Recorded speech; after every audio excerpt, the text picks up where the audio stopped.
So this has been a while. Yeah, I haven't done one of these since I think February.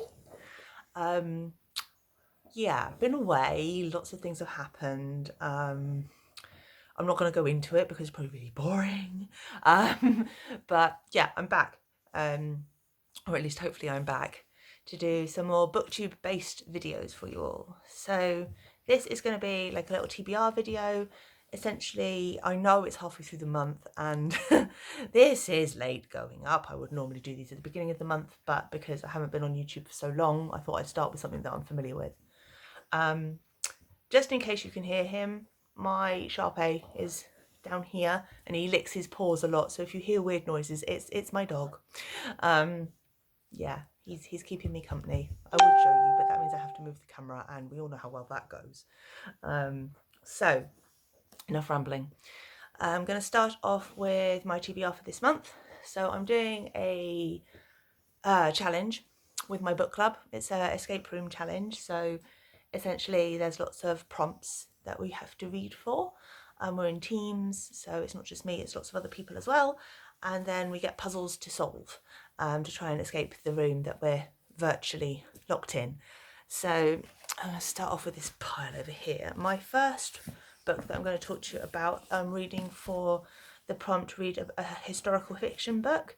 This is Dreamweavers by Barbara Erskine. I am currently 182 pages through this. So far this is really, really good. I'm thoroughly enjoying it.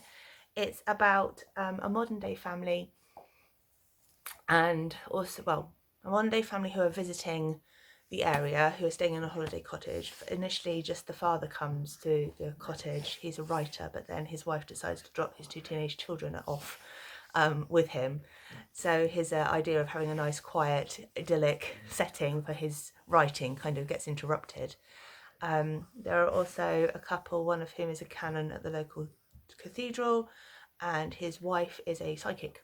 Unusual mix. And then there is another time period that's about 757 AD, which looks at King Offa, or Ofra, I'm not sure how you pronounce him, who was a historical king. I'm good at history, not particularly when I'm not looking at it. It's about Anglo-Saxon times.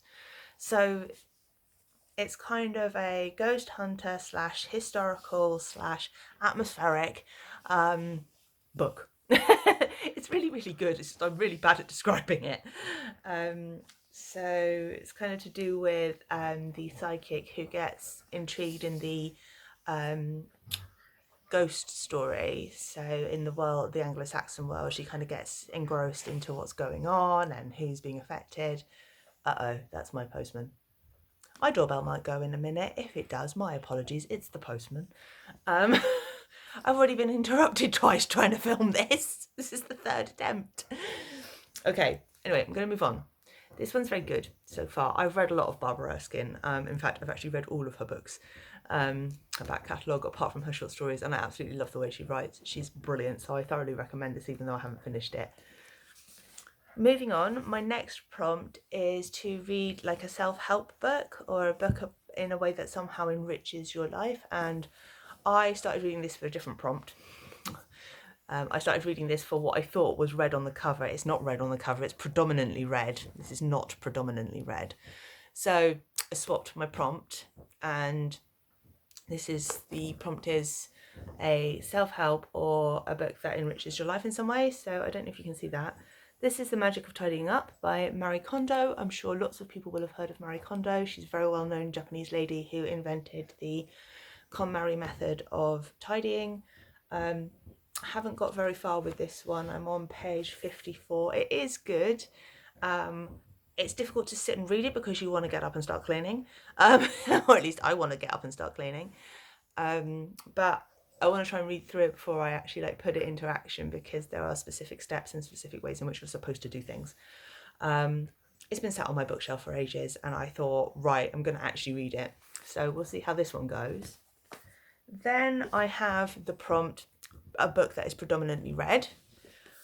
I didn't go out and buy this on purpose, honest. So I have this one. This is The Near Witch by V.E. Schwab. She's an author I discovered relatively recently through book club. I've read 2 of her other books that I really enjoy. This one is a standalone, the other 2 are from a series. And this one I just picked up because I like the title and it fitted the prompt, and I know I like the author. Haven't started it yet, so I don't actually know really what it's about, other than that it's by V. Schwab and I like her. So well, let me see, what does it say? It says, "The Near Witch is only an old story told to frighten children. If the wind calls at night, you must not listen. The wind is lonely and always looking for company. There are no strangers in the town of Near." So that sounds interesting. I'll let you know how that one goes. And then I do have a couple more. Now, I don't have images for these. One of them is to read an adventure story, and I'm going to be reading The 100-Year-Old Man Who Jumped Out of the Window. I can't remember who that's by. I found it on Goodreads recommendation for adult adventure stories, because when I got the prompt, all I could think of was Swiss Family Robinson, and I didn't really fancy reading that. So thank you to my book club who helped me with that prompt. So we'll see how that goes. I think that's all my prompts. Have I got any more? Can't remember. I think that's all of them. And then I've got 2 other books that I'm hoping to read, it being October and it being spooky season. Or we couldn't have October without a witchy book. So this has been sat on my shelf forever. I've heard lots of good things. I haven't started it yet. I really want to get to this, even though it's like fairly intimidating. That's quite a big book. I've been reading a lot of big books this month. So yeah, this has got a lot of hype around it. I'm hoping that it lives up to it. Just looking at the beginning, the inside blurb, it just says, "I am terrified and I am terrible. I am fearful and I am something to be feared." That on its own gets me in. I don't need to read any more than that. I definitely am up for this. So hopefully going to be reading that in October. And then I've got one more that I'm planning to read this month. This was an Illumina Crate book. I'm not currently receiving Illumina Crate because I've got far too many books to read. But this one I really fancy. It's called The Wolf and the Woodman. It's by Ava Reed, and it's a mixture of... I also have to show you this. How pretty is this book? I love it, I love it, I love it. Ooh, that's the hardback copy without the blurb. I hadn't seen that before. I really like that. That's really cool. Sorry, I hadn't seen that bit before, so I just thought I'd share that with you. But no, it's a Hungarian history and Jewish mythology combination, which just sounds really interesting to me. I love the cover. I think it's absolutely beautiful. And again, the fact that it has this beautiful side, not spine, the opposite of spine, page pattern, detail, artistic doodah. Words today. God, you can tell I haven't filmed for a while. But it's a beautiful looking book, and it's set in a pagan village. It just sounds like it's right up my alley. So I'll let you know how that goes. So that's my, not overly huge, that's my TBR for the rest of October. Plus one more that isn't on the stack because it's on my Kindle. I have also read this month a book called The Sound of Gravel by Ruth Warrener. It's a non-fiction memoir about a lady who grew up in a polygamous cult. It's a very good book. It was a little slow to start. It took me a while to get into it, but it was very, very good. Very moving, very distressing in many ways. But if you're interested in cults and that sort of thing, I would recommend it because it's brutally honest, I think is the best way I can put it. So thoroughly enjoyed that one. And then, what was the first book I read in October?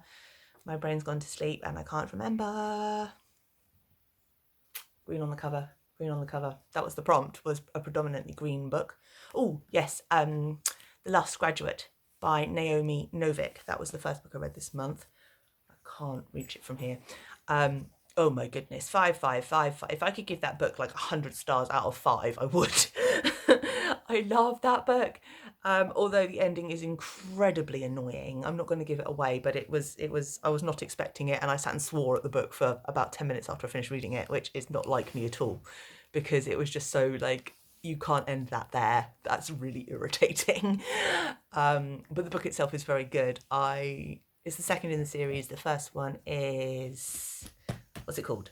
A Deadly Education, which I read some time ago. There is a third book coming, thank goodness for that. I was worried that there wasn't going to be a follow-up, but it's going to be about 12 months until that comes out. So my friend Jen and I are going to be waiting very impatiently for that book to be released, because we want to know where the story's going. And yeah, I don't think we're alone in that. I think a lot of people that have read the two books are also thinking, you can't leave it there, and what on earth happens next?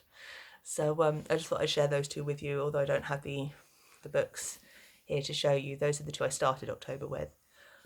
So yeah, busy month, lots to read. I just want to give a shout out to my friend from my book club, We Be Booking, Barbara Beggs. Thank you for inspiring me, because I've been watching a couple of your videos, and you are actually the person that gave me the inspiration to do this, since I haven't filmed in forever. Hoping to try and get back into some booktube. My dog is now scratching his chin, and you can probably hear his collar. I'm going to see if I can show you him. He's going to run away now. He doesn't like the camera. But he's over here. This is his bottom. Harry, want to say hello? This is Harry. He's very lovely. Hello, babe. But he likes to sit next to me, and then he makes loads of noise when I'm trying to film, which is quite frustrating. But never mind, I thought I'd show you him. And also you can see my Halloween garland up here. It's ghosties. I have try again. I have decorated for Halloween. Let me see if I can show you a little bit behind me. So we have some spooky spider webs. We have some ghosties. I have tinsel for Halloween up. So I've started. I need more Halloween decorations, but trying to find them in this country is a nightmare. Dear America, I'm very jealous of all of you who get lots of pumpkin spice flavoured things and Halloween decorations. Yeah, we don't get many over here. But anyway, enough rambling. This is going to be going up very shortly. I hope that you enjoy it. If you're still here after all this time, when the last time I filmed it was in February, thank you very much for being here. I really do appreciate it, and I'm sorry for the lack of videos. Mental health, new job. Yeah, you get the drift. It's been hectic, and my fringe is being very annoying. There we are. But I will see you in the next one, and thanks again. Take care. Bye.